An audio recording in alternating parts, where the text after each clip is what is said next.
Welcome to once to another video.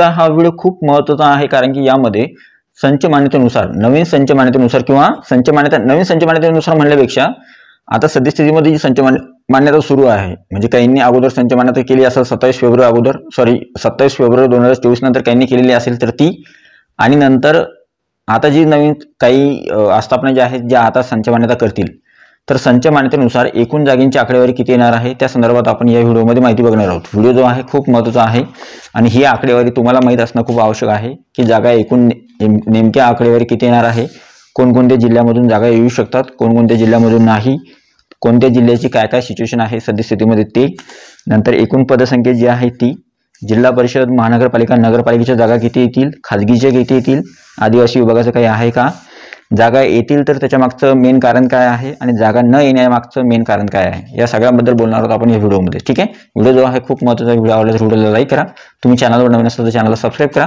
शिक्षक भरती संदर्भात कोणत्याही प्रकारची माहिती तुमच्याकडून मिस होणार नाही। तर चला सुरू करूया आजचा व्हिडिओ। आणि टेलिग्राम चॅनल किंवा व्हॉट्सअप चॅनल बाकी चॅनलच्या लिंक डिस्क्रिप्शनमध्ये आहे, त्यांना सुद्धा तुम्ही जॉईन शकता किंवा सबस्क्राईब करू शकता।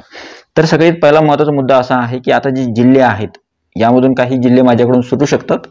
मी जे आहे रँडमली जिल्हे घेतलेत, ते जिल्हे जे घेतलेत मी त्यामध्ये कोणकोणते जिल्हे आहेत बघा। आता सगळ्यात महत्त्वाची गोष्ट जी आहे, मी जसं कालच्या व्हिडिओमध्ये सांगितलं, पालघर जिल्हा जो आहे त्याच्यामध्ये तुम्हाला आकडेवारी कळाली 1111 पद रिक्त आहेत। असेच काही जिल्हे आहेत पेसा क्षेत्रातले, त्याच्यामध्ये जागा रिक्त आहेत। ही आनंदाची बातमी आहे। कोणकोणते जिल्हे आहेत बरं पेसाचे, तर ते आहे पालघर, चंद्रपूर, यवतमाळ, नंदुरबार, गडचिरोली। हे जे जिल्हे आहेत हे ॲक्च्युली पेसा क्षेत्रामध्ये येणारे जिल्हे आहेत आणि याच्यामध्ये आकडेवारी चांगल्या प्रमाणात रिक्त आहे। बरं, एवढंच नाही, अजून काही जिल्हे आहेत त्याच्यामध्ये सुद्धा आकडेवारी आपल्याला बघायला मिळेल संच मान्यता झाल्यानंतर। ठीक आहे, आता तुम्ही कोणकोणते जिल्हे आहेत ते सांगून देतो मी तुम्हाला। रत्नागिरी, सिंधुदुर्ग, कोल्हापूर आणि रायगड। कोकण विभाग जो आहे, कोकण विभागामध्ये सुद्धा पदसंख्या रिक्त राहते। काय होतं, ज्यावेळेस उमेदवार तिकडे जातात, अपॉइंट झाल्यानंतर उमेदवार तिथून दुर्गम भाग असल्यामुळं तिथून काय करतात, बदली करून घेतात आणि स्वतःच्या जिल्ह्यामध्ये परत वापस येतात। तर त्यावेळेस बदली प्रक्रिया राबवल्यामुळं किंवा बदली प्रक्रिया झाल्यामुळं अशा ठिकाणी पदसंख्या परत रिक्त राहते। तर मागच्या भरतीचा सुद्धा आढावा घेतला होता मी थोडाफार, त्यानुसार सुद्धा आणि माझ्या एक्सपिरियन्सनुसार सांगतोय मी की रत्नागिरी, सिंधुदुर्ग, कोल्हापूर आणि रायगडमध्ये तुम्हाला पदसंख्या रिक्त दिसेल संच मान्यता जी येणार आहे आकडेवारी समोर त्यामध्ये। ठीक आहे, तर तिथून सुद्धा आपल्याला चांगल्या पद्धतीनं पद येऊ शकतात जिल्हा परिषदेचे आणि मनपा नपाचे। ठीक आहे, आता बघूया बाकीचे जे जिल्हे आहेत ते, उदाहरणार्थ फॉर एक्झाम्पल सोलापूर आहे, सातारा आहे, सांगली आहे किंवा बुलढाणा आहे। ठीक आहे, एक बीड आहे। ठीक आहे, आता एक मिनिट, बुलढाणा, सोलापूर, सातारा, सांगली यातले काही जिल्हे काय होऊ शकतो बघा।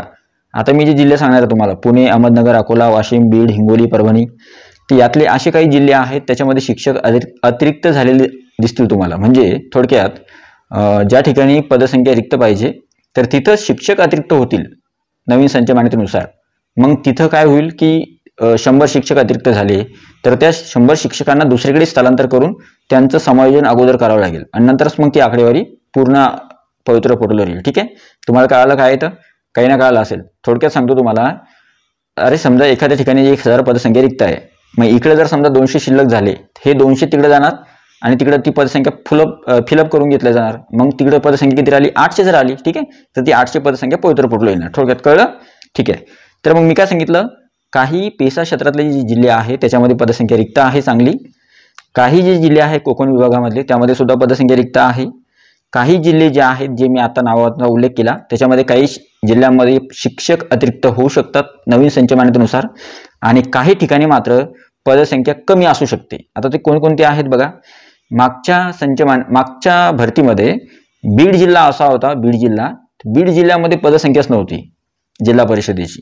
तर मग असे काही जिल्हे आहेत ज्याच्यामध्ये तुम्हाला पदसंख्या दिसूही नाही शकत, म्हणजे थोडक्यात कमी पदसंख्या दिसू शकते।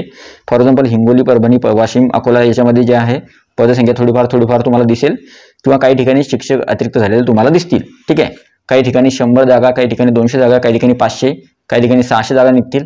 आणि यात सुद्धा मीडियमनुसार, आता समजा मराठी मीडियमच्या 400 जागा असल्या, उर्दू मीडियमच्या 70 जागा, अजून बाकीच्या मीडियमच्या वेगवेगळ्या जागा, तर अशी पदसंख्या वेगवेगळी असते प्रत्येक जिल्ह्यानुसार। ठीक आहे, आता ते तुम्हाला काय करायचंय, जी चित्र संच मान्यतेनुसार होईल, संच मान्यता ज्यावेळेस पूर्ण होईल करणं आणि त्यावेळेस सगळी आकडेवारी जी समोर येईल, मराठीची किती पद रिक्त आहेत, उर्दू माध्यमाचे, इंग्रजी मीडियमचे, नंतर बाकीच्या मीडियमची किती पदसंख्या रिक्त आहे ते सगळं आपल्या समोर येईल आणि तो डाटा आपल्यासमोर आल्यानंतर तुमच्यापर्यंत तो पोहोचवला जाईल. ठीक आहे.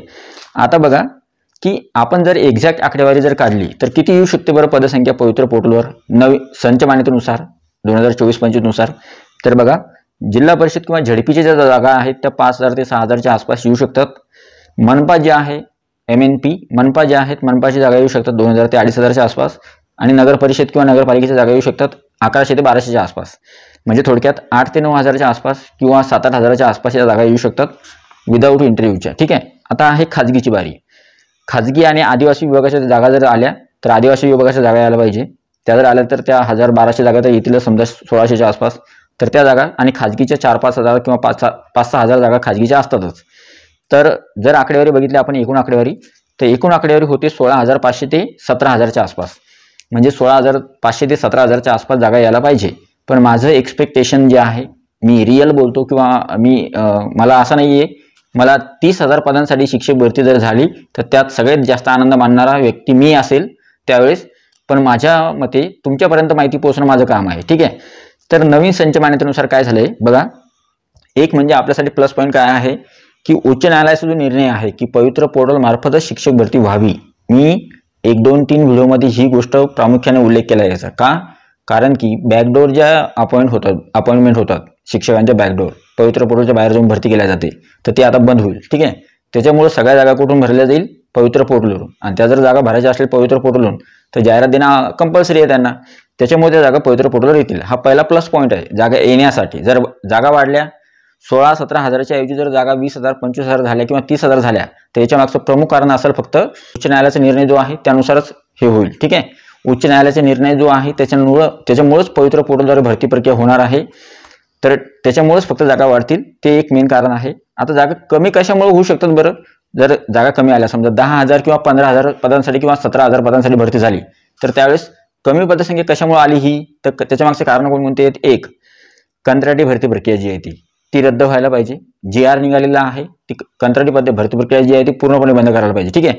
दुसरी जी महत्त्वाची गोष्ट आहे ती आहे अतिरिक्त शिक्षकांचं समायोजन. आता रिक्त पदसंख्या जरी असली तरी सुद्धा जर शिल्लकच झाले इकडे शिक्षक तर त्यांना तिकडे जाऊन समायोजित करावं लागेल. त्याच्यामुळे ते एक गोष्ट आहे. आणि नवीन संच मान्यतेचा जो GR आहे 15 मार्च 2024चा त्याच्यामध्ये काही जे निकष आहेत त्याच्यानुसार आकडेवारी कमी होऊ शकते. या 3 गोष्टी आपल्या अपोजमध्ये आहे. आणि एक गोष्ट प्लसमध्ये आहे ती आहे उच्च न्यायालयाचा जो निर्णय आहे तो उच्च न्यायालयाच्या निर्णयानुसार आकडेवारी वाढू शकते. ठीक आहे. तर मी तुम्हाला माझ्या मते जी आकडेवारी सांगितली ती आहे 16,000 ते 17,000च्या आसपास. म्हणजे मी अगोदरपासून सांगत आलोय कमीत कमी 10,000 जास्तीत जास्त 15,000 जागेंची आकडेवारी. आणि इथं जे सांगतोय मी तुम्हाला 16-17 हजाराच्या आसपास म्हणजे 15-16-17 हजार किंवा 15-16 हजार ज्या जागा ज्या आहेत ते यायला पाहिजे पवित्र पोर्टलवर. आता मेरिट खाली येण्यासाठी जागा वाढ कशी होऊ शकते तर उच्च न्यायालयाचा जो निर्णय आहे की पवित्र पोर्टल मार्फतच शिक्षक भरती करण्यात यावी तर प्रत्येक आस्थापनेने आपलं काम आहे ते जागा वाढीसाठी काय काय करता येईल. आंदोलन झालं आंदोलनाला पाठिंबा द्या. दुसरी गोष्ट संच मान्यता होत नसेल एखाद्या आस्थापनेची संच मान्यता राहत असेल त्यांना सांगा संच मान्यता करून घ्या. तुमच्या संच मान्यतेसाठी वाढीव मुदत द्या. वाटल्यास थोडं वेळ उशीर लागला तरी चालतो भरतीला पण पूर्ण जागा पवित्र पोर्टलला आल्या पाहिजे. तिसरी गोष्ट प्रत्येक आस्थापनेकडे आपण जाऊन खाजगीच्या संस्थेकडे जायचं त्यांना सांगायचं तुमची जाहिरात दिली का नसेल दिली तर तुमची जाहिरात पवित्र पोर्टलवर द्या सांगायचं त्यांना. तेव्हा कुठे जाहिरात पवित्र पोर्टलवर येईल. आणि जाहिराती जर पवित्र पोर्टलला आल्या वेगवेगळ्या आस्थापनेच्या तर जाहिरातीमध्ये वाढ होईल. म्हणजे जिथं आकडेवारी जिथं 15-20 हजार पदांसाठी भरती होईल तर ती भरती प्रक्रिया 25,000 किंवा 30,000 पर्यंत सुद्धा जाऊ शकते जर आपण पाठपुरावा केला तर. आंदोलनाला सपोर्ट करायचा. दुसरी गोष्ट महत्त्वाची म्हणजे पवित्र पोर्टलद्वारे भरती प्रक्रिया व्हायला पाहिजे. तिसरी गोष्ट म्हणजे प्रत्येक आस्थापनेने आपली जाहिरात दिली पाहिजे. आणि चौथी गोष्ट म्हणजे जेवढ्या काही पदसंख्या रिक्त असेल 100% पद भरती झाली पाहिजे एनी हाऊ कंडिशन तरच जास्तीत जास्त अभियोगधारकांना न्याय मिळणार आहे. 100% पद भरती जर झाली तर जेवढी पदसंख्या जी असेल संच मान्यतेनुसार 15,000 20,000 25,000 किंवा 30,000 ती सगळी पदसंख्या पवित्र पोर्टलवर यायला पाहिजे. ठीक आहे. तरच जे आहे सर्व अभियोगधारकांचा त्यात फायदा होणार आहे. आणि मी सर्व अभियोगधारकांच्या बाजूनच असणार आहे. मी सर्व अभियोगधारकांच्या विरोधात कधीच नसणार आहे. आतापर्यंत मी अभियोगधारकांचीच बाजू मांडली. कधीही मी कोणती दुसरी बाजू मांडली नाही. अभियोगधारकांच्याच बाजूने आपण राहणार कारण की अभियोगधारकांचाच फायदा जास्त महत्त्वाचा आहे. कारण की जे प्रामाणिकपणे होतकरू विद्यार्थी आहेत किंवा गरीब परिस्थिती आहे अभ्यास करतात जास्तीत जास्त त्यांच्यासाठी जास्तीत जास्त जागा येणं आवश्यक आहे. आणि शिक्षक म्हणून लागण्याचे स्वप्न जे आहे ते पूर्ण व्हावं प्रत्येकाचं असं माझं वैयक्तिक मत आहे. ठीक आहे. तर आय होप हा जो व्हिडिओ तुम्हाला आवडला असेल. व्हिडिओ आवडला तर व्हिडिओला लाईक करा. ही जी माहिती तुम्हाला आवडली असेल तर एकूण आकडेवारी सांगितली मी व्हिडिओचा टॉपिकच हा होता, संच मान्यतेनुसार एकूण जागांची आकडेवारी किती येऊ शकते या संदर्भात मी तुम्हाला सांगितलंय आणि तेवढी आकडेवारी जी आहे तुम्हाला येणाऱ्या काळामध्ये दिसेल आणि हा जो व्हिडिओ आहे तुम्ही सेव्ह करू शकता किंवा तुम्ही नोटिफिकेशनमध्ये ठेवा, आपल्या चॅनलवर तर राहणारच आहे, तुम्हाला दिसेल नंतर. तर एवढी आकडेवारी जी आहे संच मान्यतेनुसार येऊ शकते. आता मी रॉंग जर झालो किंवा मी रॉंग होऊ शकतो की बुवा जर आकडेवारी जर वाढलीच एकदम तर मला खूप आनंद होईल त्यावेळेस जास्त जागा जर आल्या तर, आणि त्यावेळेस मी जास्त खुश राहील ज्यावेळेस जास्त जागा येतील त्यावेळेस. ठीक आहे. तर आय होप हा व्हिडिओ तुम्हाला आवडला असेल. ही इन्फॉर्मेशन खूप महत्त्वाची होती, मी शोधून काढली. व्हिडिओला एक लाईक करा, तुम्ही चॅनलवर नवीन असाल तर चॅनलला सबस्क्राईब करा अशाच प्रकारच्या नवनवीन माहितीसाठी. आणि काही असतात बोलणारे, काही म्हणतात की तुम्ही व्हॉट्सअप चॅनलची माहिती सांगा. व्हॉट्सअप चॅनल मला सांगा, माझं स्वतःचं व्हॉट्सअप चॅनल आहे, माझं टेलिग्राम चॅनल आहे, माझं 2 यूट्यूब चॅनल्स आहेत आणि माझे माहितीचे सोर्स खूप सारे आहेत. मला खूप साऱ्या ठिकाणाहून माहिती मिळते. मी कशाला कोणाची माहिती बघणार आहे. ठीक आहे. तर हे जे आहेत काही असतात सांगणारे बोलणारे. काल मला व्हिडिओच्या खाली एक कमेंट दिसली त्याच्यामुळे मी सांगितलं तुम्हाला. ठीक आहे. तसं काही होत नाहीये. ॲक्च्युली मी माझा जो व्हिडिओ आहे, मी आतापर्यंत जे व्हिडिओ बनवलेत, मी सगळे वेगळा विचार करणारा व्यक्ती आहे. मी ज्या गोष्टी हितकारक आहेत अभ्युपधारकांच्या बाजूने त्याच गोष्टी मांडतो. मेरिट कुठपर्यंत येऊ शकतं, जागा किती येऊ शकतात, संच मान्यता कशा प्रकारे होते, कशा प्रकारे व्हायला पाहिजे, जागा काऊन नाही येणार, का नाही येणार, जागा आल्या पाहिजे, त्या पवित्र पोर्टलद्वारेच शिक्षक भरती झाली पाहिजे. हे मला काय फायदा याच्यापासून, मला पैसे मिळणारे काय त्याच्यापासून नाही, पण सामान्य अभ्युपधारकाचा फायदा होतोय. त्याच्यामुळं मी अगोदरही सांगितलं, तुषार देशमुख सरच्या आंदोलनाला आपण सुद्धा पाठिंबा दिला होता, संदीप कांबळे सरच्या आंदोलनाला सुद्धा आपण पाठिंबा देणार आहोत, कारण की शिक्षक भरतीसाठी ज्या गोष्टी करता येईल त्या गोष्टीसाठी आपण तत्पर राहणार आहोत. ठीक आहे. तर अशा प्रकारे या सगळ्या गोष्टी होत्या. तर आय होप हा जो व्हिडिओ तुम्हाला आवडला असेल, व्हिडिओ आवडला व्हिडिओ लाईक करा, चॅनलला सबस्क्राईब करा. भेटूया पुढच्या व्हिडिओमध्ये. तोपर्यंत व्हिडिओ बघितल्याबद्दल थँक्यू सो मच. हा जो व्हिडिओ आहे जास्तीत जास्त शेअर करायला विसरू नका. Thank you so much. Take care. Bye bye.